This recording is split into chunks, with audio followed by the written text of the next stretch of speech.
இந்த அமர்வில் உங்களுக்கு துரியாதீத தவம் கற்றுக் கொடுக்க இருக்கிறோம். ஏற்கனவே ஆகினை தவம், துரிய தவம் கற்றுக் கொடுத்திருக்கிறோம். துரியாதீத தவம் கற்றுக் கொடுக்க போறோம். ஆகினை தவம்னா என்ன அப்படின்னா, நம்ம உடலுக்குள்ளால சீவகாந்த சக்தி உற்பத்தி ஆகி செலவாயிட்டே இருக்குது இல்லையா? இங்க மின்காந்த சக்தி இருக்கு. இது இந்த கருவிகள் எல்லாம் இயக்குது. நம்ம உடம்புக்குள்ளேயும் உடல் இயக்க மன இயக்க கருவிகள் இருக்கு. இதை இயக்குற ஒரு சக்தி, இந்த சக்திக்கு பேரு மின்காந்தம். நம்ம உடம்புல உற்பத்தி ஆகி செலவாகுது, அந்த சக்திக்கு என்ன பேருங்க? சீவகாந்தம். இந்த சீவகாந்த சக்திய நாம் ஆகினை தவத்தில் உணர்கிறோம். இப்ப நான் பேசுறத ஓசையை உணர்றீங்கல்ல, சாப்பிடும்போது சுவையை உணர்றீங்க, பார்த்து உணர்கிறீர்கள் ஒளி. அது மாதிரி புருவ மத்தியில சீவகாந்தத்தை உணர்றோம். உணர்ந்து அதை தொடர்ந்து அதையே கவனிச்சுக்கிட்டே இருக்கிறோம். அதையே கவனிச்சுக்கிட்டு இருந்தா என்ன நடக்கும்னா, நம்முடைய மன அலை ஆல்பா அப்படிங்கிற நிலைக்கு குறைஞ்சிடும். பொதுவா நம்ம அழுத்தம், ஒலி, ஒளி, சுவை, வாசனையை உணரும் போது மன அலை 14 சுழல்களுக்கு மேல போகும். அத பேட்டா வேவ் அப்படின்னு சொல்லுவோம். ஆல்பா அப்படின்னா 13, 12, 11, 10, 9, 8 வரையில வரும். ஒரு செகண்ட்ல அப்படி சுற்றும். இந்த ஃபேன் சுத்துது இல்லையா, ஒரு செகண்ட்ல எத்தனை சுத்தி சுற்றும், அதுக்கு மாதிரி இப்படி நம்முடைய காந்த அலை சுழலுது. இது ஆல்பா ஸ்டேட்டுக்கு கொண்டு வரும். அதான் ஆகினை தவம். அடுத்தது துரிய தவம். துரிய தவம்ங்கிறது அது எதுக்கு அப்படின்னா, அந்த பீட்டா ஸ்டேட் அடுத்த ஸ்டேட் இருக்கு. 8 வரைக்கும் வந்தது பாருங்க. அந்த 8க்கு கீழே 7, 6, 5, 4ன்னு கொண்டு வரலாம். அதுக்கு என்ன பண்ணணும்னா, இந்த எலக்ட்ரான் சொல்றோம். இப்ப இந்த காந்தம் electro magnetic energy. Electron spin ஆகுது, அதுல இருந்து வரக்கூடிய காந்த அலை தான் எலக்ட்ரிசிட்டி, எலக்ட்ரோ மேக்னெட்டிக் எனர்ஜி. அது எதுல இருந்து வருதுன்னா, எலக்ட்ரான் ஸ்பின் ஆனா அதுல இருந்து வருது. எது மாதிரின்னா, இப்போ ஒரு நெருப்பு எரிஞ்சுக்கிட்டு இருக்குது, அந்த நெருப்புல இருந்து ஒளி வருது. அது மாதிரி இந்த ஒளி மாதிரி தான் காந்தம், சிவகாந்தம். நெருப்பு மாதிரி தான் விண், எலக்ட்ரான், மின்னணு. அது நம்ம ஜீவன்கள்ல இருக்கும்போது நம்ம உடலுக்குள்ள இருக்கிற அந்த விண்ணுக்கு பெயரு உயிர்னு பேரு. சொல்ற விண்ணு விண்ணுன்னு வலிக்குது, உயிர் போகுது. உயிர் எங்க போகும்? விண்ணுக்கு. அப்ப விண்ணுதான் உயிர். உடலுக்கு வெளியில இருந்தா விண், உடம்புக்கு உள்ள சுழண்டு ஓடுனா உயிர். இந்த உயிரை உணர்ந்து அதையே கவனிச்சுட்டு இருக்கணும்.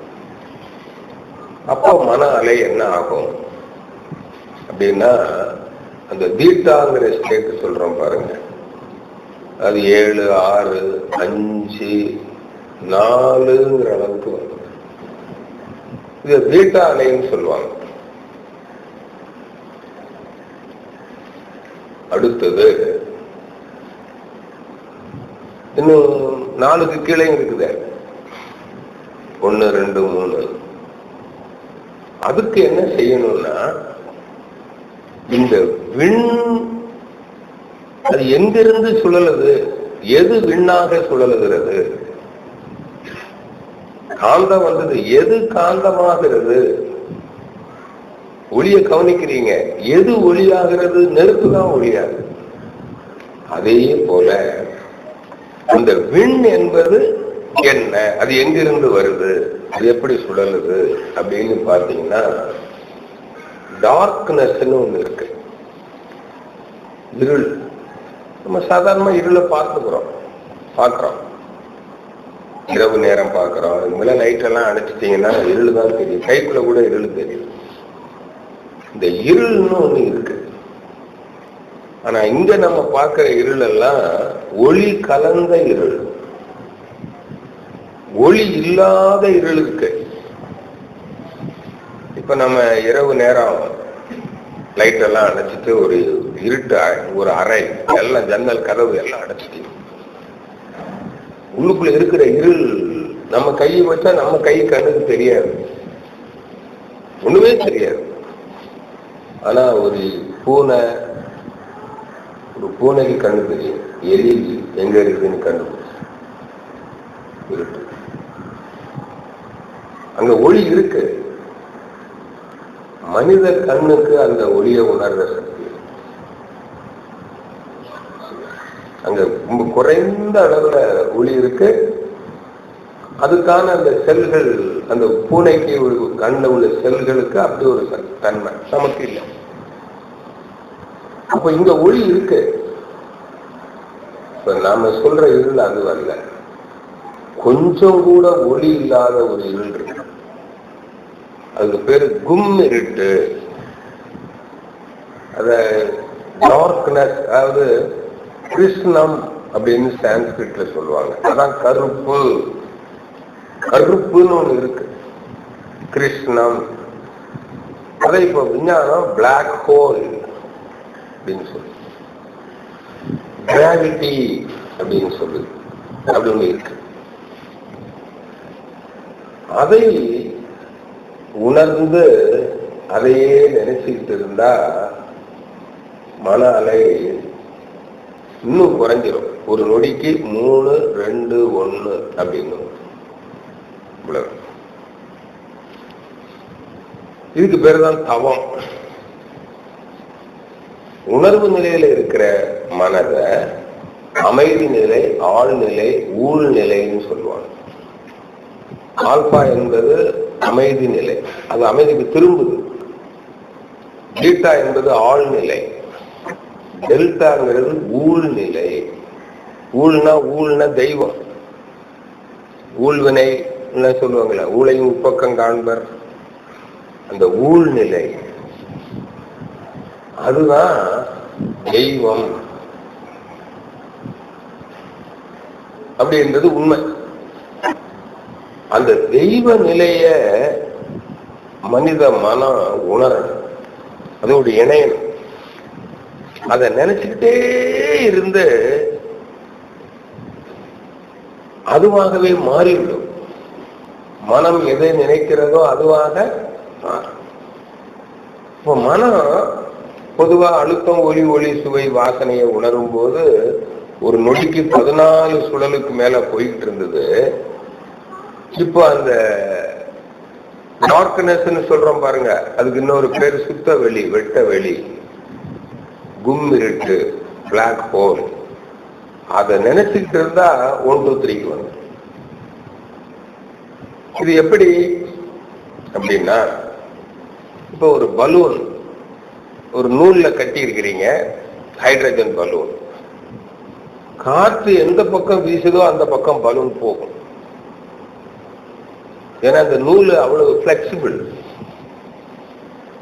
இப்ப இதே பலூனை ஒரு நாணல்ல பிடிச்சு கட்டுங்க. காற்றுல நாணல் எந்த அளவுக்கு அசைதோ அந்த அளவுக்கு தான் அசையும்.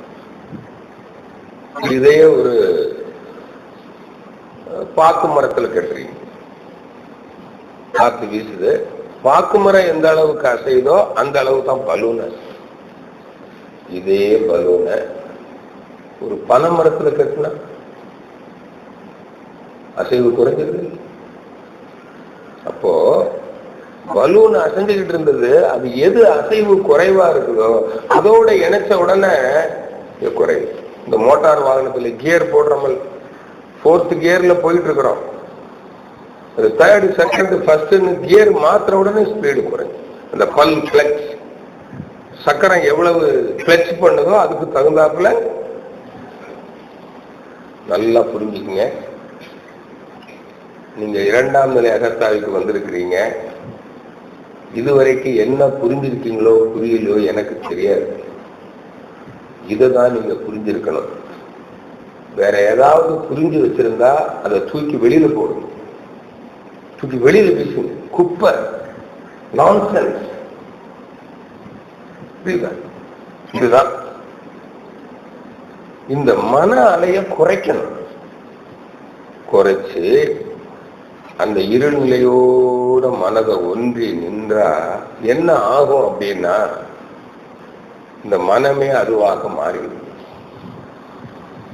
இப்ப ஆறு கடலோடு இணைந்தால் ஆறு என்னவாயிடும்? கடல். அப்ப ஆற்று நீருடைய தன்மை இருக்குமா? ஒரு இஞ்சி துண்டு, இஞ்சி, ஒரு நெல்லிக்காய், அதுக்கு ஒரு சுவை இருக்குது. கொஞ்சம் புளிப்பா இருக்கும் அல்லது காரமா இருக்குது. அதை தேன்ல தொட்டு சாப்பிட்டீங்கன்னா நாவல வச்ச உடனே இனிப்பு வரும், அப்புறம் அதே காரம் வந்துடும் அல்லது புளிப்பு வந்துடும். ஆனால் அதே இஞ்சி அல்லது நெல்லிக்காய ஒரு நீண்ட காலத்துக்கு ஒரு 3 மாசத்துக்கு தேன்ல ஊற போட்டுட்டீங்கன்னா அதன் பிறகு அதே நெல்லிக்காய் அதே இஞ்சி எடுத்து சுவைச்சு பாருங்க, காரம் இருக்குமா? சரி, இந்த காரம் ஒருவேளை தேன்ல இருக்குதான்னுட்டு தேனை பார்த்தா தேன்ல காரம் இருக்குமா? என்ன ஆச்சு? எல்லாருக்கும் தெரியுமா? தெரியாது. அதுக்குள்ள மெர்ஜ ஆற்று நீர்ல இருக்கிற சுவை எல்லாம் கடல் நீருடைய அந்த உப்பு சுவையோட என்ன ஆயிடுதுங்க? இதே போல நம்முடைய மனம் அந்த சுத்தவெளி டார்க்னஸோட மெர்ஜ் ஆயிடுச்சுன்னா அதனுடைய தன்மைகள் எல்லாம் நமக்கு வந்துடும். அது என்ன தன்மை? இப்பதான் கேள்வி. அந்த சுத்தவெளி என்பது என்ன? அதுதான் தெய்வம்.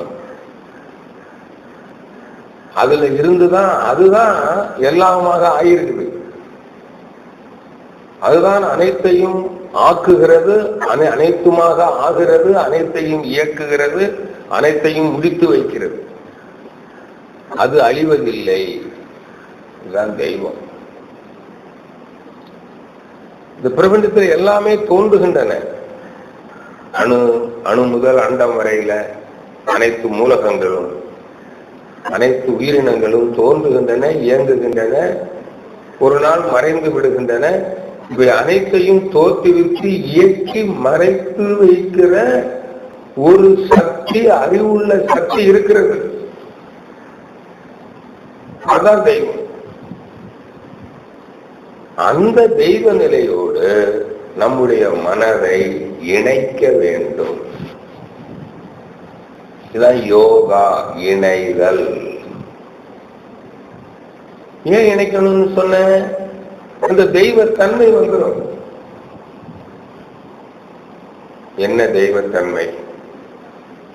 தெய்வம்னா நினைக்கிறது நடக்கும். நினைப்பதெல்லாம் நடந்து விட்டால் அதனாலதானே இப்ப நானும் இதுக்கு முன்னாடி உங்களை மாதிரி தானே இருந்தேன். எல்லாரும் ஏதோ ஒரு தெய்வத்தை வணங்கணும், குல தெய்வம், இஷ்ட தெய்வம் வணங்கி வேணும். நான் நினைக்கிற நடக்கல, தெய்வமே நீ நினை. அப்படிதானே? நான் எனக்கு நோய் வரக்கூடாது, நோய் குணமாகணும்னு நீ நினை. எனக்கு விபத்துக்கள் வரக்கூடாதுன்னு நீ நினை. எனக்கு அறிவு வரணும்னு நீ நினை. நான் சம்பாதிக்கணும்னு நீ நினை. எனக்கு கல்யாணம் ஆகணும்னு நினை, குழந்தை பிறக்கணும்னு நினை, கொடுத்த கடன் திரும்ப வரணும்னு நீ நினை. எனக்கு என்னுடைய எதிரி அழிஞ்சு போகணும்னு நீ நினை. ஏன்னா நான் நினைச்சு நடக்கல. அதானே? இனி நீங்கள் நினைத்தாலும் நடக்கும். நினைப்பதெல்லாம் நடந்து விட்டால் இப்ப நீங்க நினைக்கிறது நடக்கணுமா வேண்டாம்? நடக்கணும். ஆனா கெட்டது நினைத்தாலும் நடக்கும்ல. அதான் அசுரர்கள். இப்போ உலகத்துல அசுரர்கள் ஆட்சி தான் நடக்குது. அது தெரியுமா? தெரியுமில்ல. தேவர்கள் ஆட்சி நடக்கல. இப்ப அதுக்குதான் இந்த முயற்சி. அசுரர்கள் தான் உலகத்தை ஆண்டு கொண்டிருக்கிறார்கள். அசுரர்களும் யார் என்றால் அந்த தெய்வ அருள் பெற்றவர்கள் தான். அவங்களும் தியானம் பண்ணாங்க. அதே தெய்வத்தை நினைச்சு அவங்களுக்கும் சக்தி வந்தது. அவர்கள் நினைத்தது நடந்தது. உண்மைதானே? நான் கடைசியில வகுப்பு முடிக்கும் போது சொல்றேன், ஒரு வெப்சைட்ல போய் ஒரு 6 மணி நேர ஸ்பீச் இருக்குது. உங்களோட கேள்விப்பட்டிருக்கலாம். உலகத்துல யாரு ஆட்சி பண்ணிக்கிட்டு இருக்கிறான்னுட்டு ஒரு குரூப் இருக்குதுங்க. அசுரர்கள் குரூப்னு ஒண்ணு இருக்கு. அவங்களுக்கு தனியா பிரேயர் ஹால் எல்லாம் தனி. அவங்களும் கடவுளை வணங்குறாங்க. நாம வணங்குற கடவுள் எல்லாம் இல்லை. ஆனா அவங்க அதே சுத்த வெளியெல்லாம் வணங்குறாங்க. அது வணங்குற முறைகள் வேற இருக்கு. அது ஒரு சர்ச்சு, சர்ச் ஆஃப் சைத்தான் அப்படின்னு பேருங்க. சைத்தான்னா அசுரர்கள்னு அர்த்தம். அவங்க நினைக்கிறது தான் இன்னைக்கு உலகத்துல நடந்துகிட்டு இருக்குது. அவங்க நினைக்கிறவங்க தான் பிரைம் மினிஸ்டரா வர முடியும் இந்தியாவில் 24ஆம் தேதி. அவங்க நினைக்கிறவங்க தான் இதுவரைக்கும் வந்துகிட்டு இருக்காங்க. நீங்க நினைக்கிறவங்க எல்லாம் வர முடியாது. அவங்க நினைக்கிறவங்க யாரு வந்தாலும் அவங்க நினைக்கிற அந்த அசுர குணம் இருக்கு பாருங்க, அவன் தான் ஆட்சிக்கு வருவான். அவன் நல்லவனா இருந்தா கூட அங்க போன உடனே என்ன ஆயிடுவான்? அசுரன் ஆயிடுவான். ஏன்னா அசுரர்கள் ஆட்சி நடந்துகிட்டு இருக்கு. இத பின்னால தெரிஞ்சுக்க போறீங்க. அப்ப ஏன்னா புராணங்கள்ல பாக்குறீங்க, அசுரர்களும் அதே தெய்வத்தை தான் வணங்கினாங்க. ஓம் நம சிவாய, ஓம் நம சிவாய. உடனே நமச்சிவாயம் வந்தார். பக்தா என்ன வர வேண்டும்?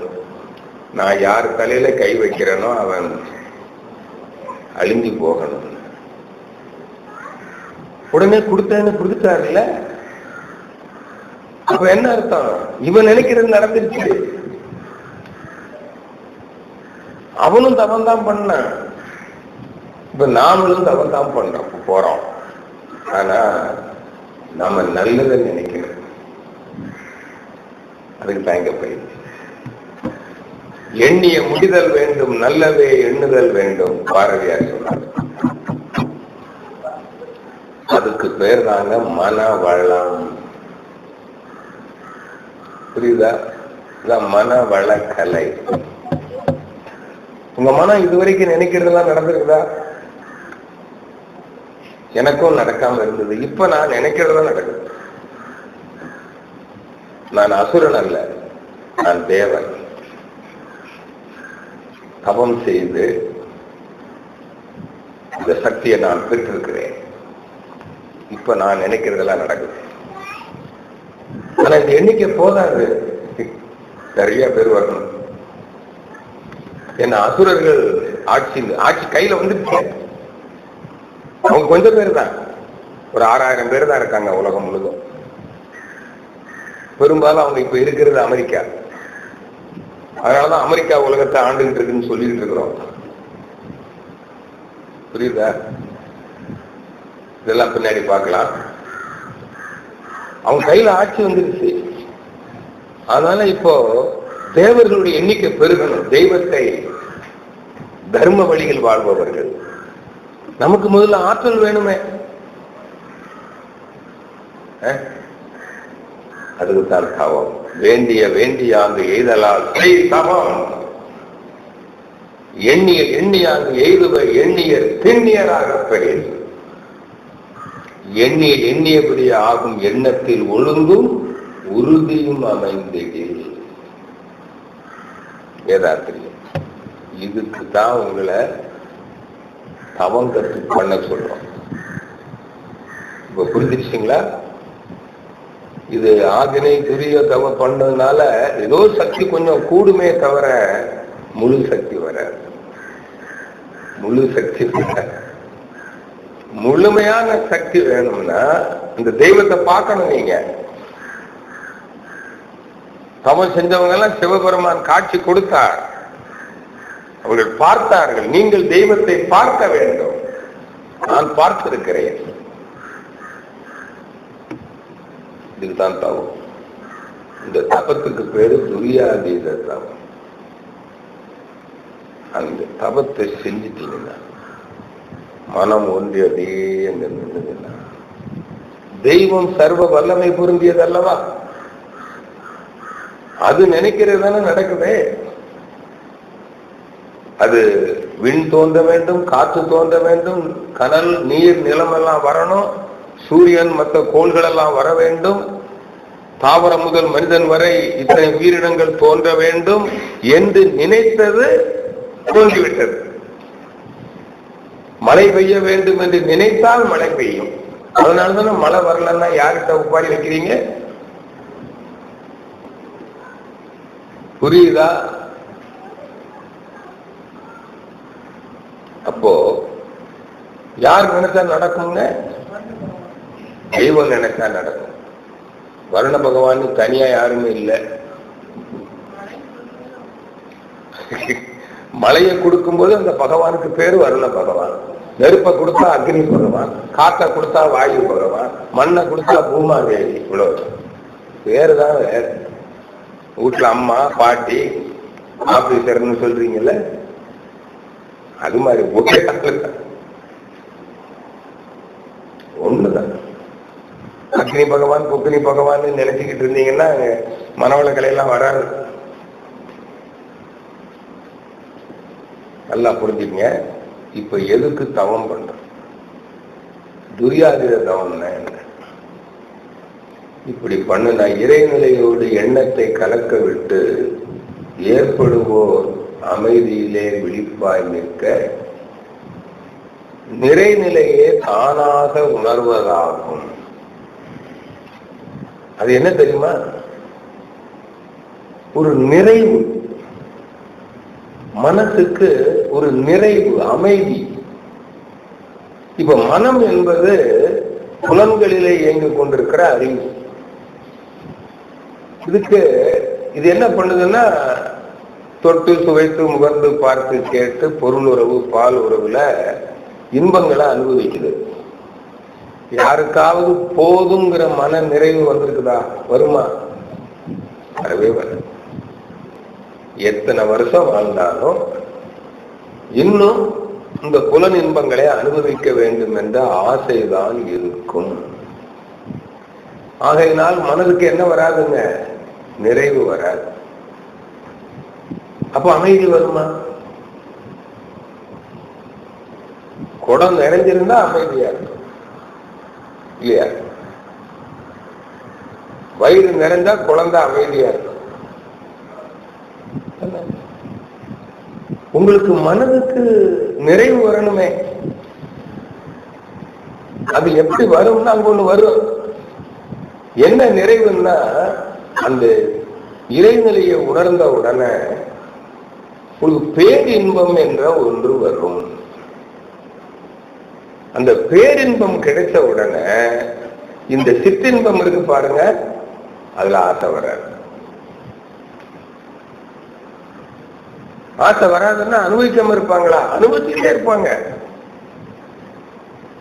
இன்னொருத்தர் அனுபவிக்கிற இன்பத்தை பார்த்து கூட இவங்களுக்கு அது வேணும்னு நினைக்காது. ஏன்னா எல்லாரும் ஒண்ணுதான். அவங்க அனுபவிக்கிறது, அவங்க யாருன்னா அது நான் தான்.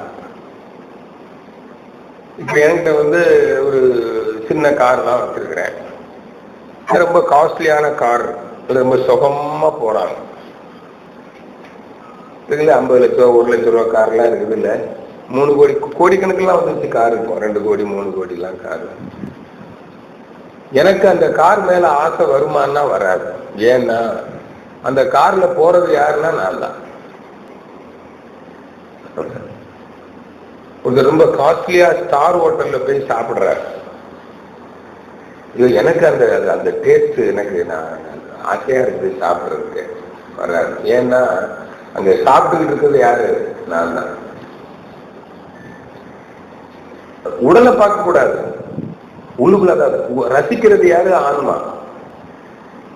நானும் ஆன்மா, ஆன்மா ஒண்ணுதான். இது புரிஞ்சிச்சுன்னா உலக இன்பங்களிலே ஆசை வர. அப்பதான் நிறைவு வரும். அதான் நிறைநிலையே தானாக உணர்வதாகும்.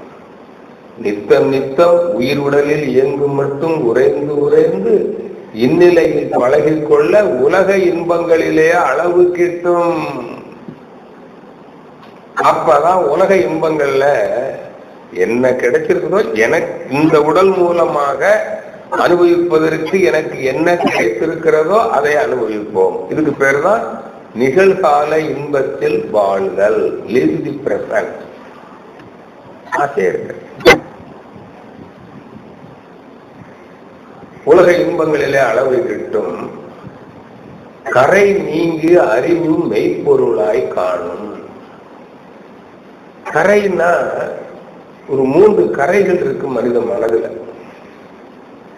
தான் தனது என்கிற ஆணவம்,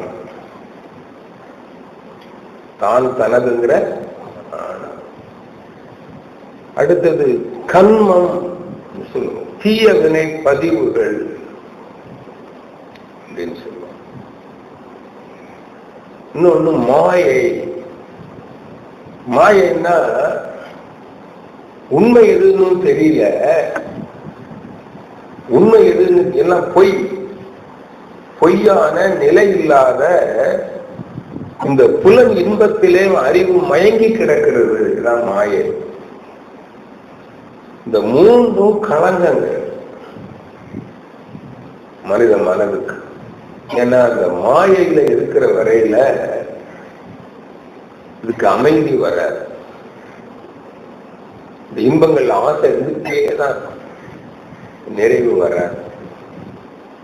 கன்மம்ங்கிறது என்னன்னா பாவ செயல்களுக்கான குணங்கள், 6 கெட்ட குணங்கள். காம, குரோத, லோகம், மோக, மதம், ஆச்சரியம். 6 கெட்ட குணங்கள் இருக்கு. அந்த கெட்ட குணம் இறை உணர்வு பெற்று விட்டால் வர பேராசை வராது, சினம் வராது, கடும்பற்று வராது, முறையற்ற பால் கவர்ச்சி, உயர்வு தாழ்வு மனப்பான்மை, வஞ்சம், 6 கெட்ட குணமும் இனி வரவே வராது. இதுதான் பாவம். இந்த செயல்கள் தான் பாவ செயல்களுக்கெல்லாம் காரணம். பாவ செயல் செஞ்சிருக்கிறதுக்கு அடையாளம் இந்த 6 கெட்ட குணங்கள். அப்ப 6 கெட்ட குணமே இல்லைன்னா பாவப்பதிவு இல்லை. பாவப்பதிவுக்கு அடையாளம் தான் இந்த 6 கெட்ட குணம். பாவப்பதிவு போயிடும். தான் தனது, எனக்கு இருக்கிற அறிவு, ஆற்றல், இது ஏதோ என்னதுன்னு நினைக்கிறேன். ஒருத்தன் நினைக்கிறேன் இது என்னது, என்னுடைய அறிவு, என்னுடைய ஆற்றல், உன்னுடைய சக்தியா இல்லை. ஒரு பொருளை தூக்குற, வெயிட் லிஃப்ட் தூக்குறீங்க, பரிசு கொடுக்குறாங்க. ஒரு பெரிய விளையாட்டு வீரர் அங்க பரிசு வாங்குறாரு ஒலிம்பிக்ல. அவர் எல்லாரும் புகழ்ந்து பேசுறாங்க. அவரு சொல்றாரு, எல்லா புகழும் இறைவனுக்கு. ஒரு பெரிய ஆஸ்கர் அவார்டு வாங்குறாரு ஒருத்தர், ஒரு இசை ஞானம் அவர்கிட்ட. உடனே அவர் என்ன சொல்றாரு, எல்லா புகழும். அப்ப இந்த அறிவு, ஆற்றல் எல்லாம் யாரு கொடுத்தது? நோபல் பரிசு வருது. அவர் என்ன சொல்றாரு, எல்லா புகழும். அப்ப உங்களுக்கு இருக்கிற அறிவு, ஆற்றல் எல்லாம் எங்க இருந்து வந்தது? இந்த தான்கிற உணர்வு இருக்குமா? இங்க இருக்கிற பொருள்கள் எல்லாம் என்னதா? இந்த பாட்டில் என்னதா? சட்டை என்னதா? நீயா செஞ்ச? நீயா எதை கொண்டு வந்தா? எதை நீ படைத்தா? எது உன்னுடையது? இப்ப புரியுதா? நான் என்று எதுவுமே இல்லை, என்னுடையது என்று எதுவுமே இல்லை. ஆணவம் போச்சா? ஈகோ போச்சா? எல்லாம் சமம். நீங்களும் பஞ்சபூத கூட்டு, நானும் பஞ்சபூத கூட்டு. உங்களுக்கும் ஊசியில குத்தினா வலிக்கும், எனக்கும் வலிக்கும்.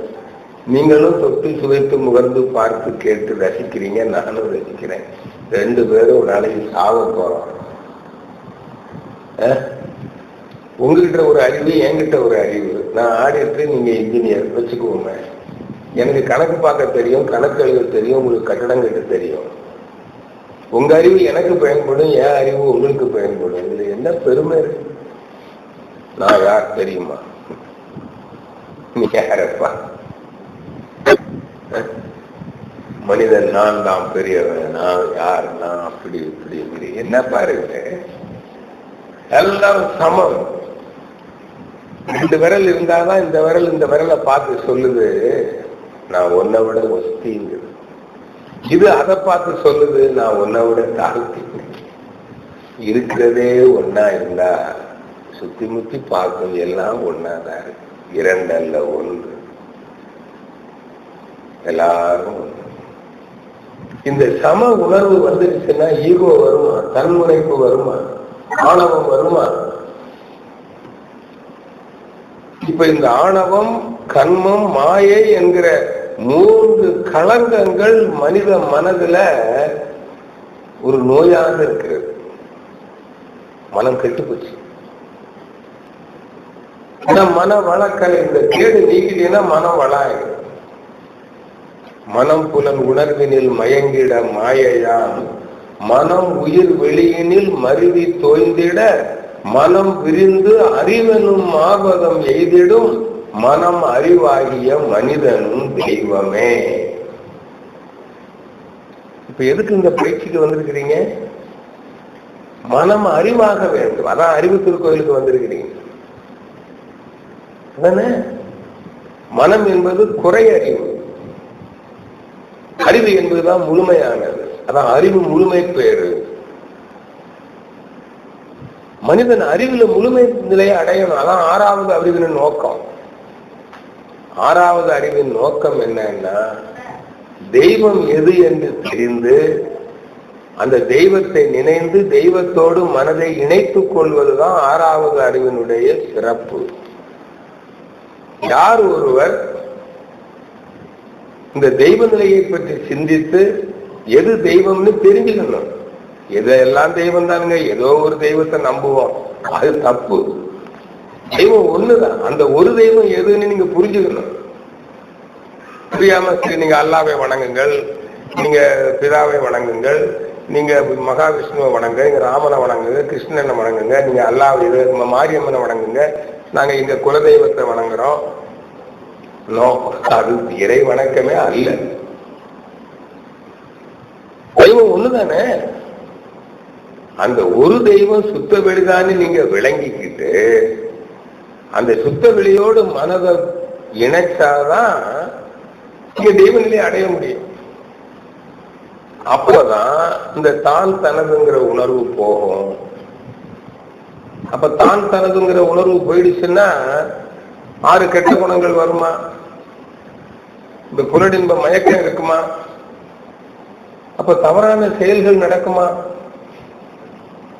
இந்த மாயை இல்லைன்னா இந்த உலக இன்பங்களில் அளவு முறை மீறி உடம்ப கெடுத்துக்குவாங்களா?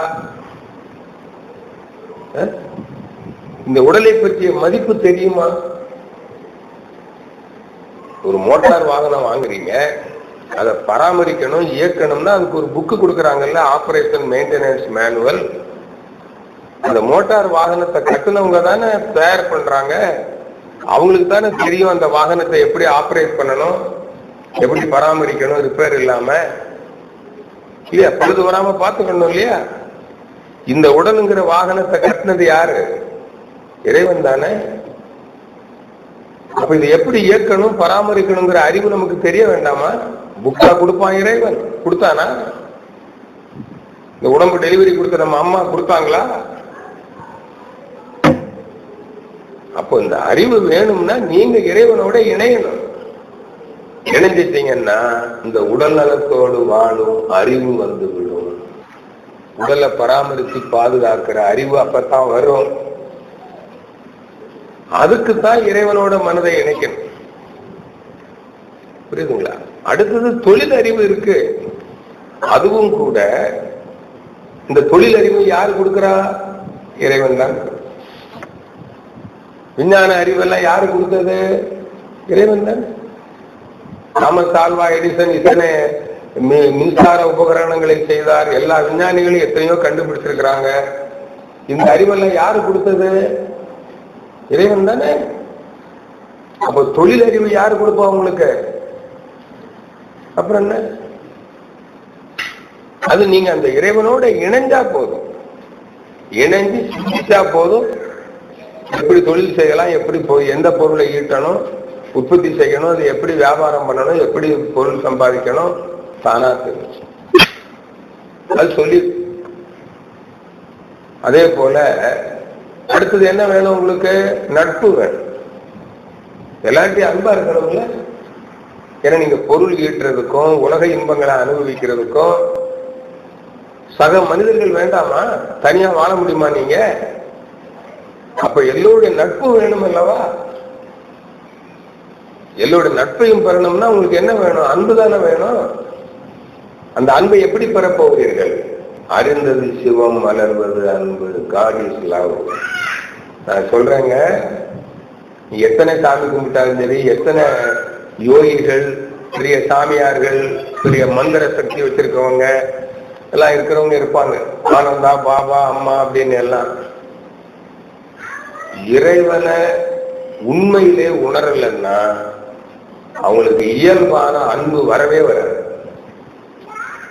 கண்டிப்பா வேறுபாடு. அது அன்பு மாதிரி தெரியும். அறிந்தது சிவம், மலர்வது அன்பு. அன்பே சிவம். God is love. தேவன் அன்பாகவே இருக்கிறார். யார் ஒருவர் தெய்வம் சுத்த வெளிதான், கும் இருட்டுதான் அப்படின்னு சொல்றாங்களோ அவங்க கிட்ட தான் அன்பு இருக்கும். அது அவங்க உணர்ந்தவங்க கிட்ட, சொல்றவங்க கிட்ட இருக்காது. உணர்ந்தவங்களா இருக்கணும். உணர்ந்து சொல்றவங்க கிட்ட கண்டிப்பா அந்த அன்பு இருக்கும். வேற எதையாவது தெய்வம் என்று சொல்பவர்களிடம் நிச்சயமாக அன்பு இருக்காது. எவரத்துல நின்று நான் சொல்லுவேன், கிடையவே கிடையாது, இருக்க முடியாது. புரியுதா? ஏன்னா ஒருத்தர் அல்லாஹ்வின் பிள்ளைகள்னு சொன்னா அப்போ இன்னொருத்தர் பிதாவின் பிள்ளைகள்ங்கிறார். அப்ப வேற ஆகி போச்சு இல்ல? எப்படி அன்பு வரும்? சகோதர அன்பு வருமா? அன்பே பிரதானம், சகோதர அன்பே பிரதானம். இதெல்லாம் சிவனுடைய பிள்ளைகளா? விஷ்ணு பிள்ளைகள்ங்கிறாரு. சிவனுடைய பிள்ளைகள்ங்கிறதுக்கு புராணத்துல இருக்கா? ரெண்டே பிள்ளைகள் தானே அவங்களுக்கு, விநாயகரும் சுப்பிரமணியரும். நீங்க எங்க இருந்து வந்தீங்க? இங்க மகாவிஷ்ணு பிள்ளைகளா? 10 அவதாரம் தானே, அதுல நீங்க இருக்கீங்களா? லிஸ்ட்ல நீங்க இல்லையே. எப்படி நீங்க மகாவிஷ்ணுவின் பிள்ளைகள் சொல்றீங்க? அல்லாஹ்வின் பிள்ளைகளா, பிதாவின் பிள்ளைகளா? பிதாவுக்கு ஒரே ஒரு பிள்ளை இயேசு. நீங்க இருக்கீங்களா அந்த லிஸ்ட்ல?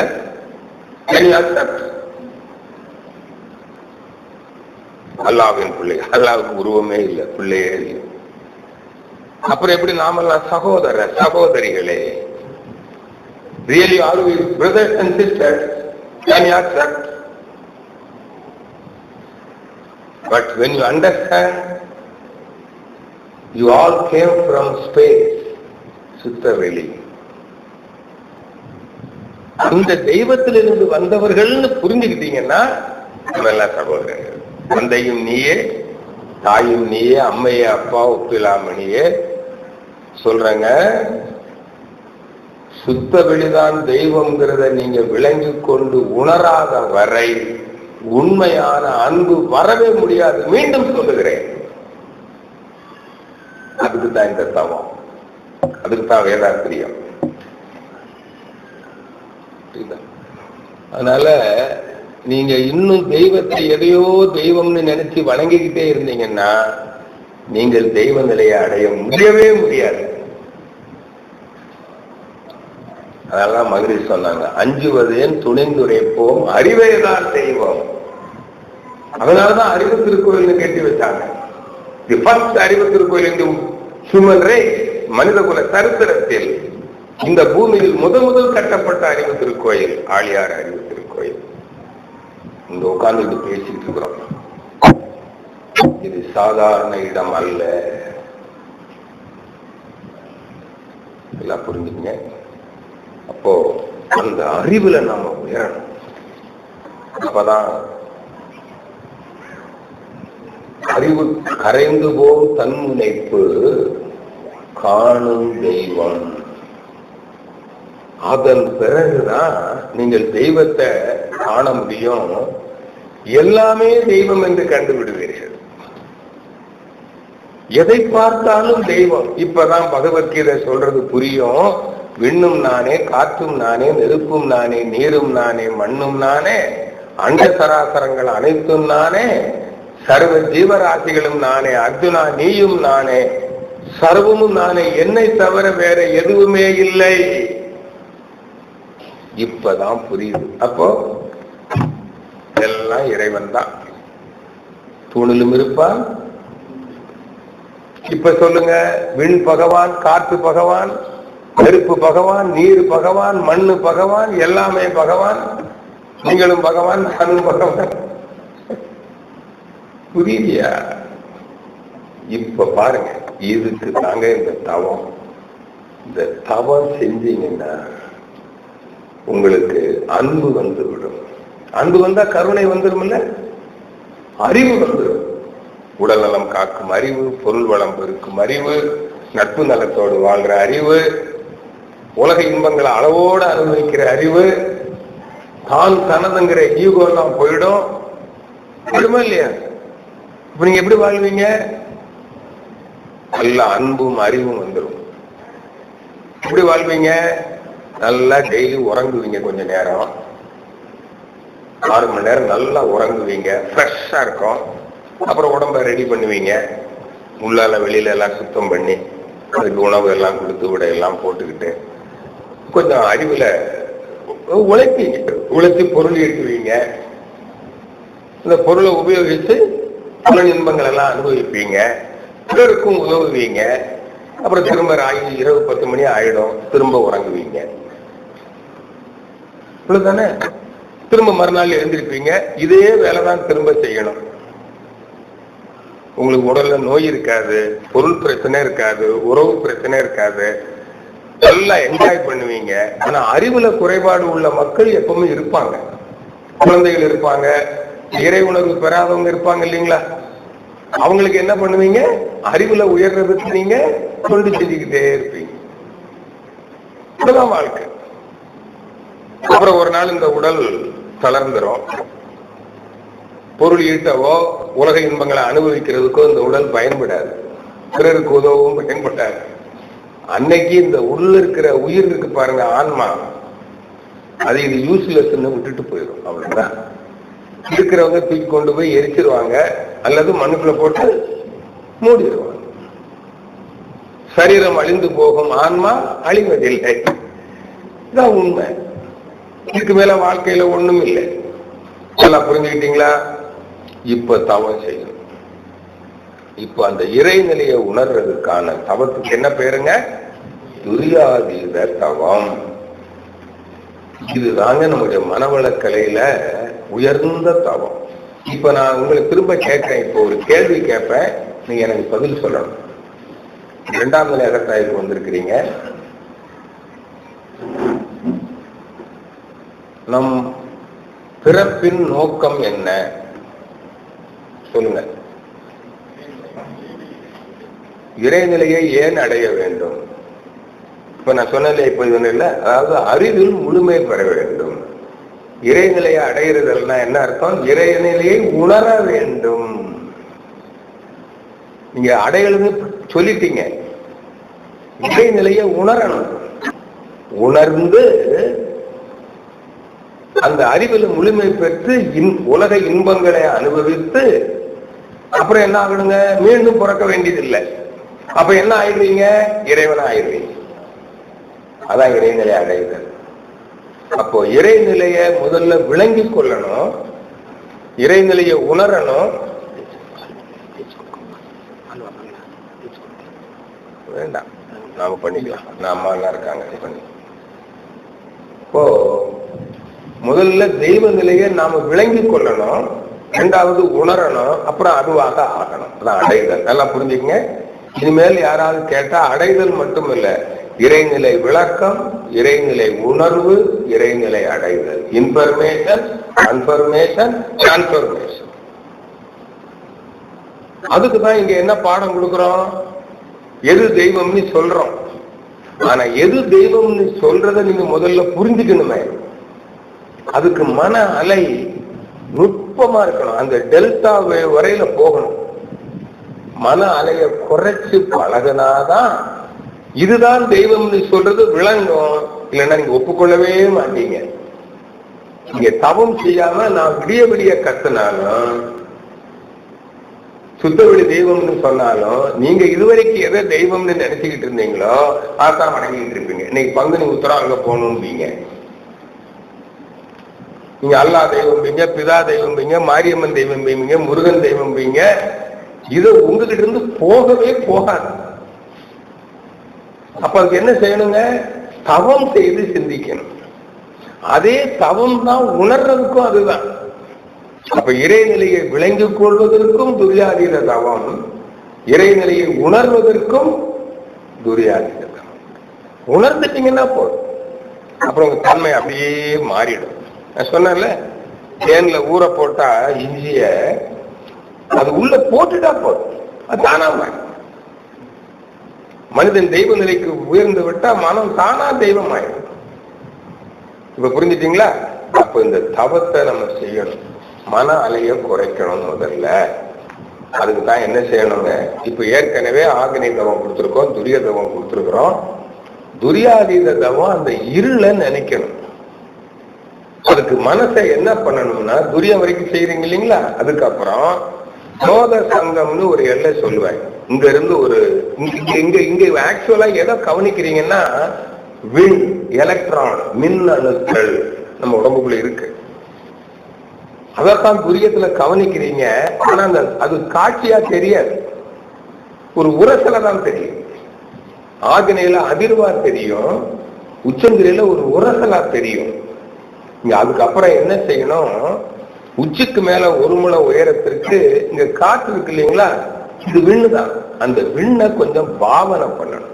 எப்படி பாவனை பண்ணணும்னா, ஒரு பசு ரோமத்தை எடுத்து அதன் பருமன் அளவுக்கு நீளம் வச்சு வெட்டி அதை ஒரு 100 கூறு போட்டு அதில் ஒரு துண்டை எடுத்து 1000 கூறு போட்டால் ஒரு துகள் வரும். அது நீங்க எப்படி வேணாலும் பாவனை பண்ணிக்கங்க. அப்படிப்பட்ட துகள்களால் நிறைந்ததுதான் இங்க இருக்கு. இந்த துகள்கள் இருக்கு, அதான் கையில வீசினா மோதுதில்ல காற்று, அதான் அது. அப்போ அந்த விண் துகள்களை ஒரு முளை உயரத்துக்கு நீங்க நினைக்கணும். அப்புறம் அப்படியே மேல வாங்காம எது வரையில, சந்திரன் வரையில வரணும். முழு நிலவு சந்திரனுக்கு இருக்கிறதா நினைச்சுக்கங்க. அது வரையில இந்த விண்ணை நினைக்கணும். அப்புறம் இன்னும் மேல வாங்காம அங்க நேர உச்சிக்கு மேல சூரியன் இருக்கிறதா நினைச்சுக்கோங்க. இப்ப சூரியன் அங்க இல்ல, நிலவும் அங்க இல்ல, ஆனா இருக்கிறதா நீங்க நினைச்சுக்கணும். நினைச்சுக்கிட்டு அது வரையில இந்த விண்ணை கவனிக்கணும். அப்புறம் அதுல இருந்து குளோபல் எக்ஸ்பான்ஷன் அப்படியே விரிஞ்சு விரிஞ்சு வாங்க. எது வரையில விரிங்கன்னு சொல்லுவேன். நட்சத்திரங்கள் இருக்குல்ல, வேறு சூரிய குடும்பங்கள் இரவு நேரம் பார்த்துருக்கீங்க இல்லைங்களா, ஒரு அரைவட்டம் தெரியும், இன்னொரு அரைவட்டம் பூமிக்கு அந்த பக்கம் இருக்குது. அப்போ மனதால ஒரு பந்து மாதிரி விரிஞ்சு எது வரையில விரியணும்? நட்சத்திரங்கள் வரையில விரிஞ்சு இந்த விண் துகள்களை நினைக்கணும். நினைங்க, ஒரு காணல் நீர் மாதிரி மொய் மொய் மொயின். இந்த இரவு பகல்ல நம்ம சில சமயம் இந்த கட்டடமோ மரம் இல்லாத இடத்துல கண் சிமிட்டாம பார்த்துக்கிட்டே இருந்தீங்கன்னா ஒரு மாதிரி மொய் மொய் மொய் மொயின்னு இதை தோண்டி தோண்டி மறையும், பார்த்துருப்பீங்க. இல்லைன்னா இன்னைக்கே கொஞ்சம் பாருங்க, தெரியும். அதுதாங்க விண் அப்படின்னு நினைச்சுக்கோங்க. அப்படிப்பட்ட விண்கலம், விண்ணாலான உருண்டை, மண்ணாலான உருண்டை மண் உருண்டை, எள்ளாலான உருண்டை எள்ளு உருண்டை. அது மாதிரி விண்ணாலான உருண்டைக்கு பேர் என்னங்க? பேர் இயக்க மண்டலம். இயக்க மண்டலம் சுழந்தா இயக்கம், இயக்க மண்டலம். சக்திகளம்னு சொல்லுவாங்க. சுழந்தால் சக்தி, இருந்தால் சிவம். சக்கரம் சுழல்ற மாதிரி, அதான் டைனமிக். இது ஸ்டாட்டிக் போர்ஸ், ஸ்டாட்டார் ரோட்டார் மோட்டார்ல சொல்லுவாங்க. அது மாதிரி அந்த நட்சத்திரங்கள் வரையில நீங்க விண்கலத்தை நினைக்கணும். அதுக்கப்புறமா வாங்க எங்க வரணும்? இரவு நேரம் பார்த்திருக்கீங்கல்ல, என்ன பார்த்திருக்கீங்க? இருள். நட்சத்திரங்கள் வரையில பார்க்க முடியுது, அதுக்கு அப்பால என்ன பார்த்தீங்க? இருள். அந்த இருளை நினைச்சு விரிஞ்சு விரிஞ்சு விரிஞ்சு விரிஞ்சு அந்த இருளையே நினைச்சுக்கிட்டு இருந்தீங்கன்னா உங்க மன அலை எங்க வந்துருங்க? டெல்டா ஸ்டேட்டுக்கு வந்து.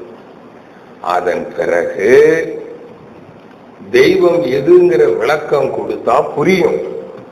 அதுக்குதான் 2ஆம் நிலை அகத்தாய்வுல இந்த தவம் கொடுத்த பிறகு நான் யார் அப்படிங்கிற ஒரு தலைப்புல உங்களுக்கு வகுப்பு நடத்துறோம். நான் யாருன்னா என்ன? தெய்வமே நானாக இருக்கிறேன் என்பதை நீங்கள் புரிந்து கொள்ளலாம். தெய்வம் மானுஷ ரூபேன, தெய்வம் தான் நீங்கிறத புரிஞ்சுக்கிறதுக்கு ஒரு பாடம். அதை சிந்திக்கணுமே. அப்ப நீங்க தவம் செய்யணும், மன அலையை டெல்டா ஸ்டேட்டுக்கு கொண்டு வரணும். இதுவரையில நீங்க ஆல்பா தீட்டாவில தவம் நல்லா பண்ணிருப்பீங்கன்னு நம்பி உங்களுக்கு இப்ப கொடுக்க போறேன். நீங்க ஒழுங்கா அந்த தவமே ஒழுங்கா பண்ணலன்னா உங்களுக்கு இந்த தவம் வராது, ரொம்ப கஷ்டம். அப்ப என்ன பண்ணணும்? திரும்ப திரும்ப தவம் பண்ணணும். திரும்ப திரும்ப ஆகினை துரியம் துரியாதீதம், ஆகினை துரியம் துரியாதீதம் பண்ணிக்கிட்டே வரணும். அப்பதான் வரும். எந்த அளவுல நீங்க தவம் செஞ்சிருக்கீங்கன்னு எனக்கு தெரியாது.